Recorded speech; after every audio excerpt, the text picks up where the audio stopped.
안녕하세요. 된 멘토 신범철입니다. 오늘 알아볼 기업은 신도기원이고요. 신도기원에 관련된 이슈는 어떤 것들이 있는지 한번 같이 살펴보도록 하겠습니다.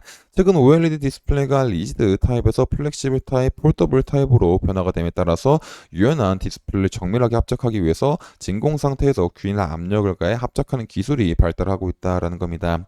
그래서 기존의 롤러가 기판위를 지나가면서 필름에 압력을 가해 부착하는 롤 합작기보다는 소재의 제약이 작고 기포 유입을 최소화하는 장비가 부과를 받고 있다라는 거죠.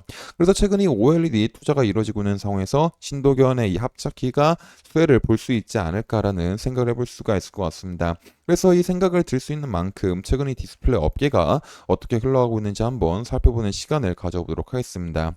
그래서 일단 이 폴더블과 전반적인 디스플레이 상을 보게 된다면은 일단 이 작년 폴더블 스마트폰 3분기 판매량은 삼성전자 갤럭시 Z 폴드 5와 갤럭시 Z 플립 5 출시에 힘입어서 2분기 대비 215% 증가를 했고 전년 동기 대비 16% 증가한 7만 명대를 기록하게 되면서 이전까지 최고 기록이었던 22년도 3분기 판매량인 610만 대를 뛰어넘으면서 좋은 흐름을 보여줬다라는 겁니다.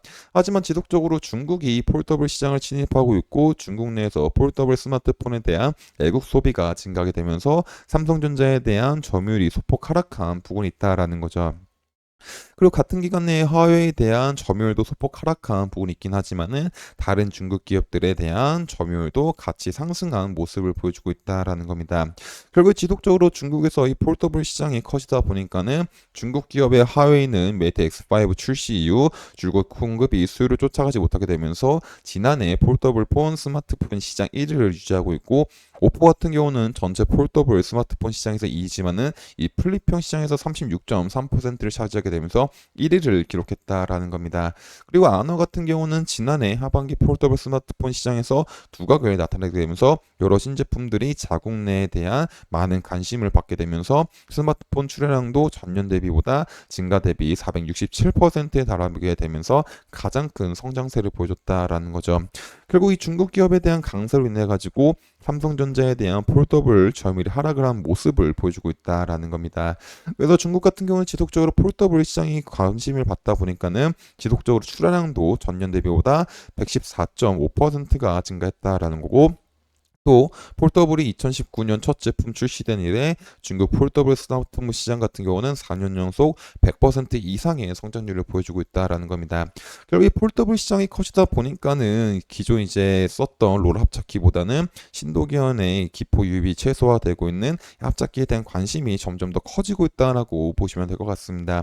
그래서 중국 같은 경우는 이 폴더블 시장이 커짐으로써 여러 BOE나 다른 기업들이 이 시장을 노리고 있기 때문에 추가적인 공장 증설하게 된다면은 신도기원에 대한 합작키가 다시 한번 부각을 받을 수 있지 않을까라는 기대를 해볼 수가 있을 것 같습니다. 그래서 이런 부분들에 대해서 앞으로 어떻게 이 흐름이 이어질지를 지속적으로 살펴봐야 될 것 같습니다. 그리고 또 다른 이제 이슈를 보게 된다면은 전반적인 패널 점유율에 대해서 한번 살펴보도록 하겠습니다. 그리고 중국 같은 경우는 자국 내 스마트폰 패널이 스마트폰 판매량이 증가하고 이 스마트폰 패널을 다른 해외 기업한테 의존하는 게 아니라 자국 내 패널을 사용하다 보니까는 이 폴더블이든 스마트폰용 OLED 패널이든 이 출하량이 점점 증가하고 있는 모습을 보여주고 있다라는 겁니다. 결국에 중국이 플렉시블이나 폴더블 OLED에 대한 패널에 대한 점유율이 높아질 수밖에 없었던 이유는 중국은 이 수년 전부터 수조 원을 투자해가지고 플렉시블 OLED 시장에 대응해왔고 최근 수율이 안정화가 되게 되면서 하웨이나 샤오미, 오포, 비보 등 글로벌 스마트폰 중국 업체가 중국 정부의 기조에 따라서 자국 업체가 생산한 디스플레이 패널을 탑재하려고 하는 유인이 강하게 작용하고 있기 때문에 최근 중국의 디스플레이 업체인 비오이나 비전옥스, 천마, CST 등의 기업들이 샤오미, 하웨이, 오포, 비보 등 증가하고 있는 자국 내 플렉시블 OLED 수율을 기반으로 상당히 높은 출하량을 유지를 하고 있다라는 겁니다. 결국 이런 흐름들이 이어지다 보니까는 2024년도까지에는 국내 스마트폰 패널 기업들이 중국보다는 높은 점유율을 차지하고 있지만은 당장 내년부터는 중국과 한국에 대한 점유율이 뒤바뀌고 있는 모습을 이제 볼 수가 있다라는 겁니다. 그리고 2026년도에는 중국이 61%, 한국이 39% 정도를 차지할 것으로 전망이 되고 있기 때문에 이제 확실히 중국 기업과 한국 기업들에 대한 격차가 벌어지고 있다라는 거죠. 그래서 이런 디스플레이 패널 업체에 대해서 한국 기업들에 대한 점유율이 떨어지게 되면은 국내 디스패널 업체들은 조금 이제 속상한 부분이 있겠지만은 중국 같은 경우는 지속적으로 스마트폰 패널 출하량을 늘리기 위해서는 추가적인 공장 증설이 필요하기 때문에 여기 부분들에 대해서 장비주들은 수혜를 기대해 볼 수 있지 않을까 싶습니다.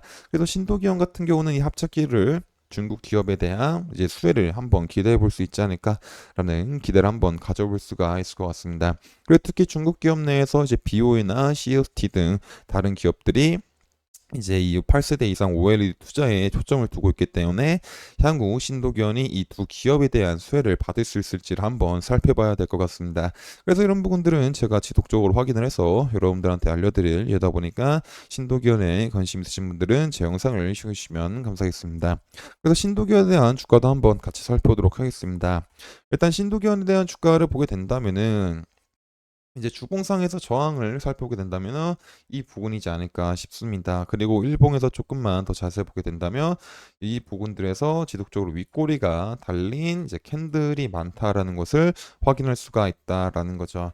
그리고 최근에 이제 이 라인을 돌파하는 움직임이 나왔지만은 결국 그 장중에서는 조금 상승이 나왔지만은 결국 거래량이 나오게 되면서 이 상승분을 모두 다 반납한 하락 음봉이 나오게 됐다라는 겁니다. 결국에 이 부분에서 거래량이 많이 나오면서 하락을 했고 지속적으로 쭉 하락을 하고 있는 모습을 보여주고 있다 보니까는 지금 당장 없던 급등을 생각하기에는 조금 이르지 않을까라고 볼 수가 있을 것 같습니다. 그래서 지금 제일 중요한 거는 신도기원이 이 가격이 하락을 한다고 하더라도 지금처럼 거래량이 없는 상태에서 하락을 해야 되고 최소 이런 라인들은 조금 지켜줘야 되지 않을까라고 생각을 해볼 수가 있을 것 같습니다. 그래서 이런 부분들을 이제 지켜주면서 다시 거래량이 동반된 상승이 나오게 된다면은 다시 이런 라인들까지도 이제 상승을 할 수 있지 않을까라는 기대를 한번 가져볼 수가 있겠죠. 하지만 이렇게 하락을 하면서 이제 결국 이 라인을 지켜지도 못하고 가격이 이탈하게 된다면은 어느 정도 하방에 대한 리스크 대비도 필요하지 않을까 싶습니다.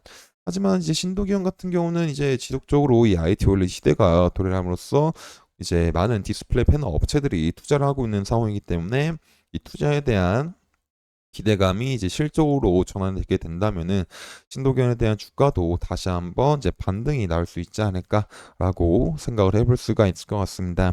그래서 실제로 신도견이 앞으로 이 패널 기업들에 대한 장비 수주를 꾸준하게 받을지를 한번 살펴봐야 될 것 같습니다.